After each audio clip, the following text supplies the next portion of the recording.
Bismillahirrahmanirrahim. Allahumma sholli ala sayyidina Muhammad wa ala ali sayyidina Muhammad wa barik wa salim. Assalamualaikum warahmatullahi wabarakatuh. Yang saya takdimi pembina Rumah Hiwar Al-Ustadz Saiful Millah beserta istri, dan yang saya takdimi Al-Ustadz Aditya, pembina sekaligus pengajar di Rumah Hiwar, dan yang saya takdimi dan yang saya hormati asatid dan asatidah pembimbing pembina Rumah Hiwar yang tidak saya sebutkan namanya satu persatu, akan tetapi tidak mengurangi rasa takdim dan hormat saya kepada beliau. Dan yang saya hormati juga pembina Rumah Hiwar, pembina Rumah Aspus, dan pembina Rumah Bujang Al-Ustadz Tamim dan Al-Ustadz Maulana Iqbal. Dan yang saya banggakan dan saya cintai sekalian teman-teman Rumah Hiwar. Alhamdulillahirabbil alamin wa bihi nasta'in ala umuri dunya waddin wa ala alihi wa sahbihi ajmain, amma ba'du. Yang pertama-tama, marilah kita panjatkan puja dan puji syukur kita kehadirat Allah Subhanahu wa taala yang telah memberikan kita beribu-ribu nikmat. Di antaranya nikmat sehat jasmani dan rohani, dan nikmat iman dan Islam kita kepada Allah Subhanahu wa taala. Di video kali ini saya akan sedikit membawakan dengan tema generasi muda dan perubahan zaman. Perubahan zaman diiringi dengan perkembangan teknologi serta informasi yang begitu cepat. Saat ini haruslah diimbangi dengan bekal keimanan dan ketakwaan kepada Allah Subhanahu wa taala. Inilah yang akan kita menjadikan mampu mengarungi dengan baik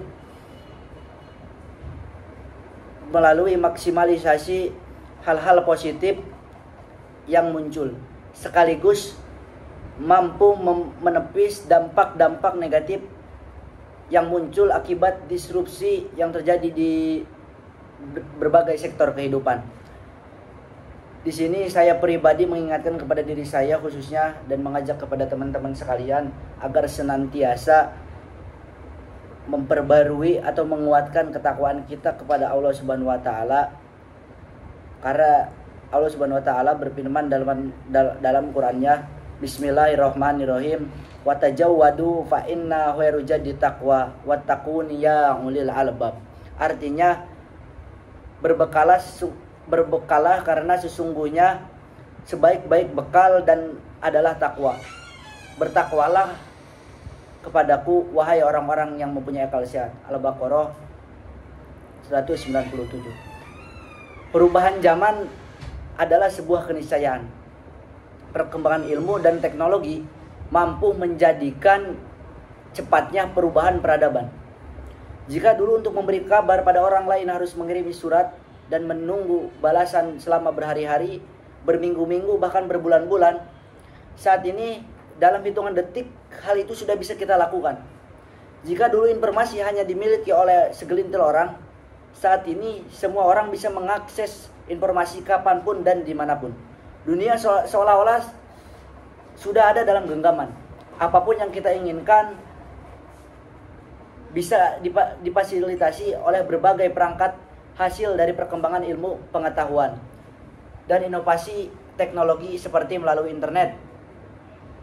Namun perlu kita ingat bahwa perubahan ini bukan hanya membawa dampak positif bagi kita, akan tetapi ini menjadi ancaman degradasi moral dan hilangnya kemanusiaan juga terancamlah oleh derasnya perubahan jika tidak disikapi dan diantisipasi dengan baik.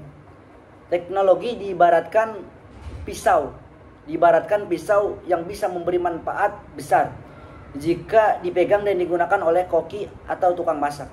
Namun sebaliknya, jika pisau itu digunakan oleh pencuri ataupun apapun itu justru akan menjadi mudarat, menjadi bahaya buat diri kita sendiri maupun buat orang lain. Oleh sebab itu, perubahan zaman akibat cepat dan masifnya perkembangan teknologi harus diimbangi dengan kesadaran bahwa teknologi adalah wasilah, yaitu alat, bukan goya atau tujuan. Kita harus bisa Kita harus bentengi diri kita dan orang lain dari efek negatif perkembangan teknologi untuk menghindari sebuah tatanan peradaban yang menghantarkan pada jurang kehancuran. Ada kalimat bijak yang mengatakan, dengan teknologi hidup menjadi mudah, dengan seni hidup menjadi indah, dan dengan agama hidup menjadi terarah. Agar semuanya bisa kita jalankan, maka perlu kita pegang kaidah yang sangat populer di lingkungan pesantren, yakni al-muhafadatu ala qadimi sholih wal ahodu bil jadidi asli. Artinya memelihara dan menjaga hal lama yang baik dan mengambil hal baru yang lebih baik. Yang juga sangat penting kita sadari dan lakukan di era saat ini adalah membekali para generasi muda dengan nilai-nilai spiritual dan karakter dan akhlak yang baik di tengah gempuran macam hal negatif akibat cepatnya perubahan zaman. Mau tidak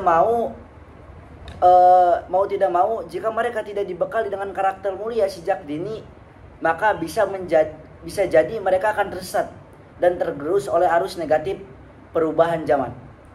Mestinya kita bisa lihat sendiri bagaimana nilai etika, tata krama, kepedulian sosial sudah mulai pudar akibat sebagian generasi sekarang lebih menikmati kehidupan di dunia maya.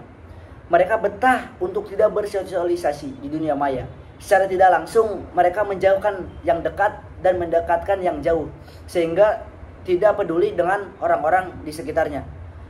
Padahal Rasulullah SAW sudah mengingatkan dalam hadisnya agar kita menjaga akhlak yang baik kepada orang lain, kepada sesama, yakni ittaqillah haitsuma kunta wa atbi'a sayyi'ata hasanata tamhuma wa khuliqun nas bihulqi hasani. Artinya bertakwalah kamu kepada Allah dimanapun berada. Iringilah perbuatan buruk yang sudah dilakukan dengan perbuatan baik yang dapat menghapuskannya, dan berakhlaklah kepada orang-orang dengan akhlak yang baik. Hadis riwayat At-Tirmidzi. Selainnya berubahnya akhlak dan sikap generasi muda, penetrasi budaya luar dari derasnya konten yang mengalir melalui media sosial juga sangat membawa dampak semakin lunturnya nilai-nilai luhur warisan nenek moyang. Hal ini bisa dilihat dari sikap, model, dan gaya pakaian generasi muda saat ini yang gampang terbawa tren dan tanpa dinilai nilai agama. Jika ini dibiarkan, dan bagaimana nasib bangsa, nasib masa depan mereka, nasib agama dan peradaban dunia yang akan datang. Mungkin hanya ini yang bisa saya dapat sampaikan, kurang lebihnya mohon maaf. Wabillahi taufik wal hidayah. Wassalamualaikum warahmatullahi wabarakatuh.